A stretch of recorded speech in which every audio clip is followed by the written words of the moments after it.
Pirmais vismieklīgākais bija, pirmais ir neiekrītiet bet to jau laikam visi ir izmācījušies uz Beninas konteineriem, kas pirks daudz, parasti nāk e-pasta, kas pirkt. Tad ir nākošies, kas no Ķīnas pirks, tur 3-6 konteinerus, bet mans tēvs aizbrauc pie viņiem, viņš ļoti labi pavadīja laiku, bet saprat, ka tur ir aizbraucot uz Ķīnu, viņi sola ļoti daudz nopirkt.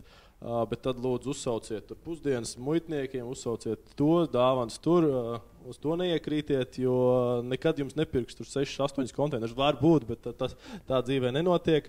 Bet vēl par tādām lietām ir, kas noteikti ir, ko mēs sapratām tādā vienā valstī kā Rumānija, cenu monitorings un cenu kontroli. Neļaujiet distribūtoram veidot pašam savus cenu politiku, likt marģinas, ir kaut kāda cena, pa kuru jūs produktu pirks, un mūsu kļūda bija tāda, distribūtors uzliek 400%, un kastīte, kur Latvijā maksā €80, maksā 4,50, viņi stāv plauktā, beidzās derīguma, te viņš saka, tā jūsu šokolāde nekur nedara, jo nekur nedara. Aizbraucot tur, mēs skatāmies, kas pa cenām, un uz kādu pamatu, un kāds ir jūsu mārketings, ko jūs liekat, tāpēc mūsu pašlaik ir, pirms mēs par kādu cenšamies vienoties, ir liels Excel tabulas, kur tā ir tava peļņa, tā ir veikalnieka peļņa, tas ir mārketings un kāda būs plaukta cena. Un, ja vajag, mēs atkāpjamies, distribūtors atkāpjamies, vienojamies, jo ir kaut kāda cena, par ko šo produktu pirks.